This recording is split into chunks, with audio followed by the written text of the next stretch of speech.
Fags, Zorks, how is he 100% to play, or is it a test?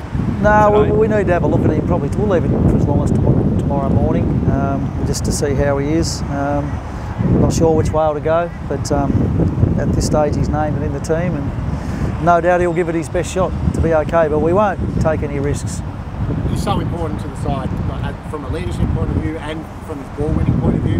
How much of a loss would it be if he's not playing? Oh no, we just expect others to step up. That's the culture we've tried to build. I remember a game last year against Port Adelaide where we didn't have Hugh McCluggage and Luke Hodge and Eric Hipwood, and we went to Adelaide and we got a positive result. So you know, squads win premierships, teams win matches. So you know, if he doesn't play, someone else will step up. Who might that be? I have no idea at the moment. Not even thinking about it because I'm hoping he's going to play. So you know. Shellman's there though. He's obviously impressed since the break to come back into contention. Yeah, he's been in our intra-club practice games, and last week in the game against Fremantle in the reserves, he played extremely well. So you know, we're really happy with the way that he's tracking, and yeah, we'd like to give him an opportunity at some stage. What do you make of West Coast? I mean, you would have seen West Coast Division from last week. Yeah. They're too good a side not to bounce back strongly, aren't they? Oh, they'll bounce back strongly. I mean, they're premiership contenders, so we're expecting the very, very best version and fired up version of West Coast tomorrow night. Quite naturally, you know, they're a proud club, so they're going to respond. You know, it's last weekend was a strange round. You know, lots of results probably didn't go the way people expected. That may even continue into this round because our preparations and everything have been so different. Do you think with that extra week in that environment they might have settled a bit and it just sort of feels a bit more like business as usual? I don't know, it's hard for me to know because I'm not in there. You know, that's something that they've had to deal with, but as I said, they're proud competitors, so you know, regardless of how they're dealing with the hub, they're going to come out and put their best foot forward tomorrow night. Archie gets a chance. Waiting in the wings for a while. You know, what can we expect from him? We haven't seen him for a bit. Yeah, just a contest in the centre bounces and around the ground stoppages. Good follow-up work. That's our expectation of him. That's all we really expect from our big men. So he played well last week in the practice game against Fremantle, and he's been busting for an opportunity for quite some time. So I'm sure he'll make the most of it. And how long's Steph out for? Is it just the week, Fags, or is it a bit longer than that? No, I think it's just a week at this stage. I think it was reported that it was his knee. He's actually got a very slight hamstring strain on his good leg, so that's what's kept him out. No McGovern for them, and he's such a wet back. Does that change? Do you do it all considering he's not there? Oh no, I think West Coast are very system based. So the player Schofield is a very experienced player they brought into their team. He'll just play a similar role to McGovern, or Barras will step up and play a similar role to McGovern. So we don't expect their system to change. Just that McGovern is out, and as always with teams, when good players are out, others step up and they're looking for the opportunity. So we expect no different from West Coast. And at the other end of the ground, obviously their forwards, they've got so many targets, Darling and Lynch and some of the other guys there, tools. How difficult a challenge is it, you know, when they've got that spread of goal kickers? Yeah, well, the challenge is for the whole team. I mean, what you've got to try and disallow is their ability to move the ball quickly into that area of the ground. You know, you saw last night with Hawthorn. Last week they couldn't do that to Geelong, and Geelong beat them by 10 goals. Last night their defence was outstanding against a very potent Richmond team, and they were able to stop that potent Richmond forward line from scoring because their team defence was really, really good. So that's no different for us tomorrow night. We've got to defend well all over the ground and give our defenders an opportunity to spoil the ball or negate their opponents. Did have a chat about discipline this week? Yeah, we talked about it. We were disappointed. We thought that, you know, last week we gave away some free kicks that directly resulted in goals and enabled Fremantle different times to stay in the game when perhaps we could have, you know, got that big break. So it was talked about straight after the game. It's been talked about during the week, and we expect an improvement in that area. And just generally, you mentioned after the game, you know you'll need to be better this week from last, despite winning.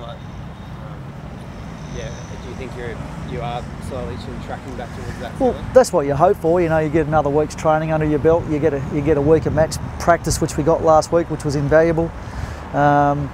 that's the plan, to keep stepping up and improving. It doesn't always work that way, but that's always what we aim for.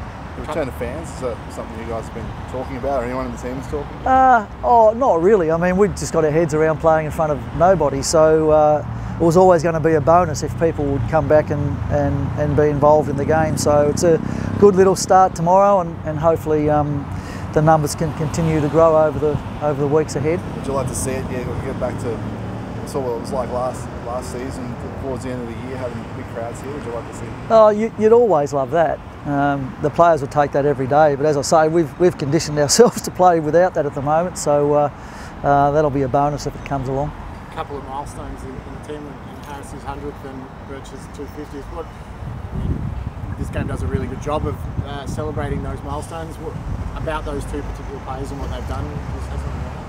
Yeah, Grant Birchall is probably one of the underrated all-time great players for Hawthorn Footy Club. Four-time Premiership player.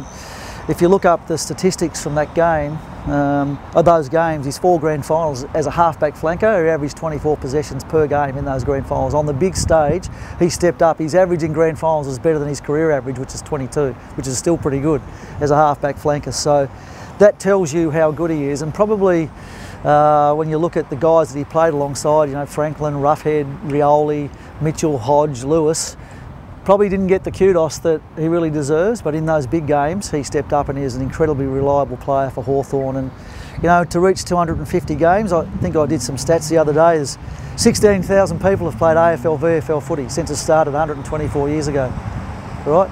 I think about he's the 246th guy to play his 250 games, so 1.5% get to there, that's elite. So big rap for Birch. He's been a good influence at our club. I'm so glad for him that he's got to 250.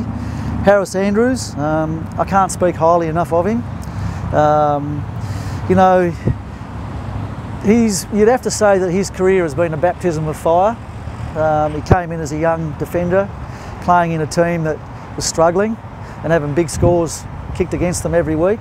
And he'll be the first one to tell you that guys like Hawkins and Tex Walker and Brown from North Melbourne all kicked bags of 7 and 6 goals against him. But in my time here at the club, no single player has embraced the idea of continuous improvement, growth mindset than Harris Andrews.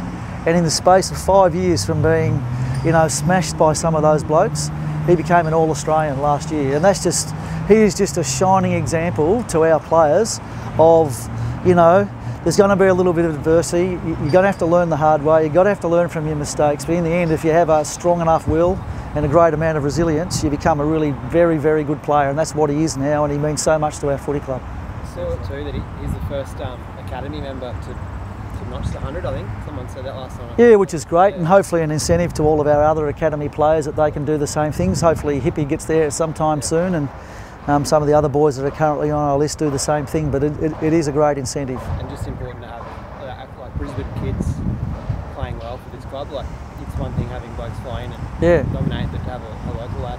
Oh, absolutely. I think the dream one day would be that, you know, maybe we could have a club that's full of just mostly people from Brisbane, and that we could achieve the ultimate success. That's a long way away. That's the pipe dream, but you know, the more lads that we can get interested in playing AFL footy, the better, and that can only make our club stronger. Thanks for what you were saying about Harris just then. Sounds to me like he's a future captain.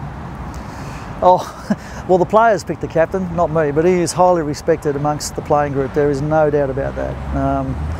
You know, if you're to have a son, you'd like someone like Harris. And I heard a whisper that you have a family connection with the Birchals back in Tassie, is that correct?